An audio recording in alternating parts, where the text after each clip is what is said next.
एक painting class के दौरान शिक्षक ने मॉडल की जांघ पर गंदगी देखी। उन्होंने तुरंत प्रशिक्षु को इसे पोंछने के लिए कहा। जब शिक्षक को किसी छात्र की गलती दिखाई देती तो वो मौके पर ही उनकी कड़ी आलोचना करते। आटे की बोरियों की तरह मैले के स्तन, यदि वो किसी छात्र के काम से संतुष्ट नहीं होते तो वो उन्हें तुरंत निष्कासित कर देते। एक छात्र ने तो खाली शीट भी सौंधी। किसी को उम्मीद नहीं थी कि ये छात्र आगे चलकर महान कलाकार लियोनार्डो दा विंची बनेगा। दा विंची ने अपने सामने मौजूद मॉडल को देखा, लेकिन खुद को उसका चित्र बनाने के लिए नहीं ला सके। उनका मानना था कि उनके सामने मौजूद मॉडल एक गरीब ग्रामीण लड़की है जो जीविका कमाने के लिए मजबूर है। लेकिन शिक्षक ने उसे एक पौराणिक शिकारी की तरह तैयार किया था।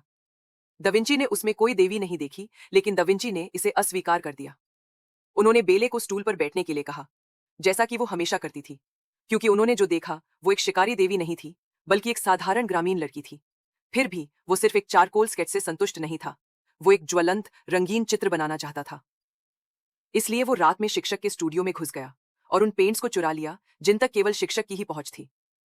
देर रात दा विंची फिर से बेल के किराए के कमरे में गए और उन्होंने जो आधार रेखा चित्र बनाया था उसे रंगना शुरू कर दिया। जब वे वापस लौटे तो उन्होंने देखा कि शिक्षक अभी भी जाग रहे थे, चित्रफलक पर अकेले बैठे परेशान दिख रहे थे। इसलिए उन्होंने शिक्षक से पूछा कि उन्हें क्या परेशान कर रहा था। शिक्षक ने स्वीकार किया कि उन्होंने अपनी क्षमताओं को अधिक आंका होगा। उन्होंने शहर के सबसे भव्य गिरजाघर के ऊपर एक विशाल क्रॉस स्थापित करने के लिए चर्च से एक कमीशन स्वीकार किया था।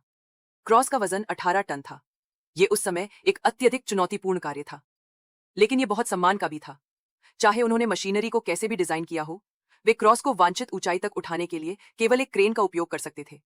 लेकिन चर्च के शीर्ष पर मचान हवा में 18 टन के घूमते हुए वजन को सहन नहीं कर सका। उन्होंने कहा कि उनकी प्रतिष्ठा इस परियोजना पर निर्भर करती है। लेकिन दा विंची चुनौती से मोहित हो गए थे। वे शिक्षक के ब्लूप्रिंट को स्कैन करते रहे, लेकिन